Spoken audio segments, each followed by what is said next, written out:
this video is probably going to piss a lot of people off, and quite frankly, I do not give a damn. But this needs to be said. So, gamers, people who play video games, listen up. We need to have a serious conversation. So,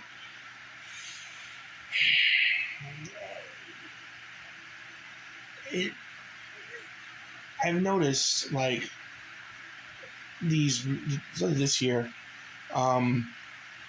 how games like Star Wars Outlaws, Sun Wukong, Concord, I can go on and on and on, are being like politicized and used as like, oh, this is how not to make a game and how to piss off fans, or oh, this is how you make a game. This is how you show the SJWs how to make a true gaming experience, and it's just pissing me off. It's getting out of control. It's getting ridiculous. Jim Stephanie Sterling did an excellent video talking about this better than I can. But it's just, I have to throw my 2 cents in the matter. I put the video in the comment section below so you can see what I'm talking about. But it's true. They're tourists. They're just tourists. They're just grifters trying to make money, putting out bad faith arguments, and it's just ruining the media, especially it's coming from like supposed nerds, where back in the day, being a nerd or being a part of nerd culture was kind of a safe space. We used to be made fun of, and like before, the superhero, and before video games, the superheroes and D&D was like cool. Now, back in the day, you were kind of like a loser, or a weirdo playing those things, especially D&D back in its early iterations. And we as nerds would protect each other and give each other a safe space to enjoy said hobbies. Now it's becoming so it's become so toxic, and it's just like with Star Wars Outlaws. One guy said, I'm not interested in any DEL characters whatsoever, but the way he said it was so disgusting. It's like, dude, it's like, I know you want to say the N-word, but if you do that, people are gonna look at you like you're a crazy person, which they should, and not want to deal with you. But you just guys about, oh, it's forced diversity. I'm like, bro, I occasionally work for the big mouse. I told you that in this channel, and I work with all types. I work with blacks, Hispanics, Mexicans, Jews, Koreans, Japanese, Chinese, you name it, I probably work with them. Puerto Ricans, Haitians. I can go on and on and on. That's how life is. You're gonna meet, especially when you work in a place I do, all types of different people that call in all colors, shapes, and sizes. That's just the fact of life. That's it is. And that pisses you off, then I'm sorry. That sounds like a you problem. And look, again, you don't have to like a character or for like a character on a show, but what bothers me is how people harass and disrespect the actors in real life because they didn't like how they portray a person. I'm not a fan of like Michael Cera. I admit that. He's not my favorite actor. He's overrated and not really all that good. I don't even find him all that funny. The only one I really liked him in was in Scott Pilgrim, but beyond that, no. And also the Lego Batman movie, he was pretty good in that. But beyond that, I think he's just an overrated actor. But I don't go out of my way to like go on Twitter, on Facebook, and be like, you suck, Michael Cera. You should unalive yourself and all that crap. You know what I'm saying? Is this because I have better thing to do in my life? Or what I'm saying? And the thing is, and when it shows like with Star Wars and Acolytes and in Rings of Power, if you don't like this stuff and you know it's not for you, stop watching it. It's obviously not made for you. You're not gonna like it, but don't. But I see, I know why you're watching it because I learned something a long time ago.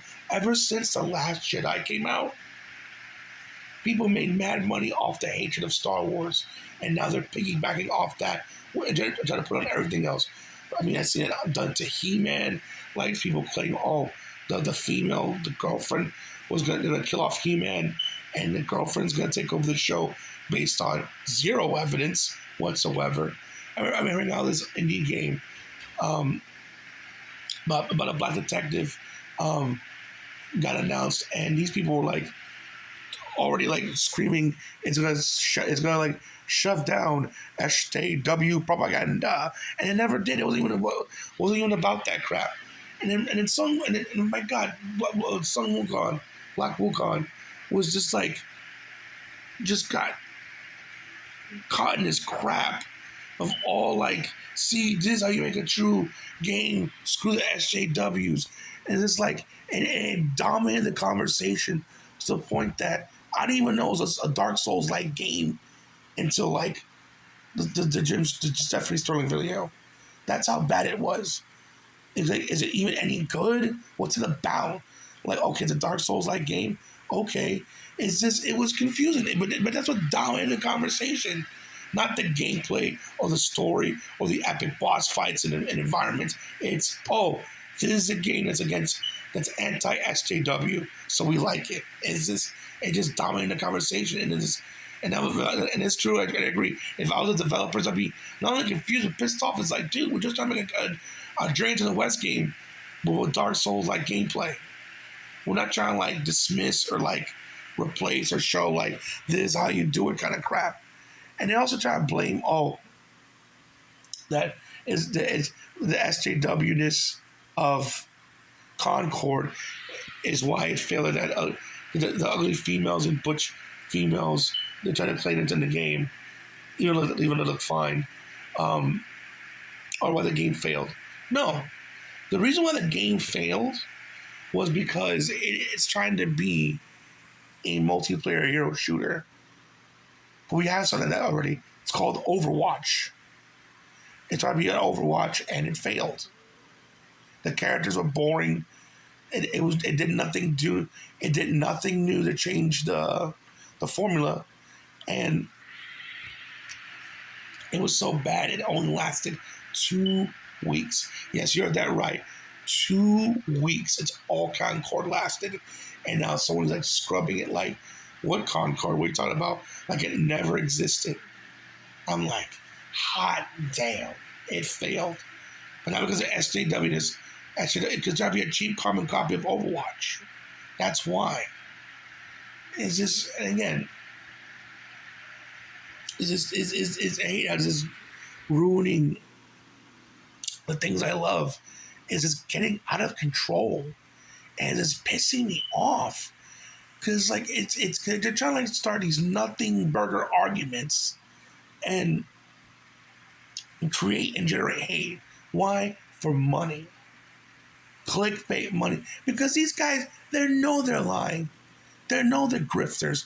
They know what they're spewing is bullshit lies. But because they're getting thousands and thousands of dollars, hundreds of thousands of dollars, that's why they continue to do it.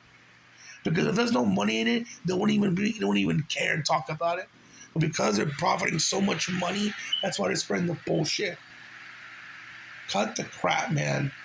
Whether it's in games and in film, leave that shit alone. Do review the first season and that's it, and move on. But people want to go on and on and on and on and on. I mean, I've seen like, you see like thumbnails of like this of the same like topic talked about like every week, like 10, 20 videos on it. It's insane, and it's driving me crazy. We were once being, as nerds, being bullied for liking this stuff. Now we become, like, it's true what the Harvey Dent line said, either you die a hero or you live long enough to see yourself become the villain. We become the very thing we hate. We ourselves have become a bully. And it's just shameful. And I please, when Scum the Crew comes out, please do not please do not harass the kid actors if you don't not like them. If they do a bad job, so you don't like the character, and that's fine. But then please do not harass the kid actors in any way, shape, or form. In any way, shape, or form. Because if you do, you need to look in the mirror and take a hard and really think about your life and what you're doing. And I dare not say anymore because I must fight say something that end up getting my channel deleted. So there is that topic.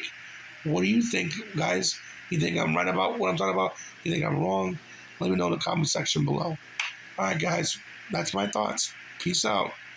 Have a good one.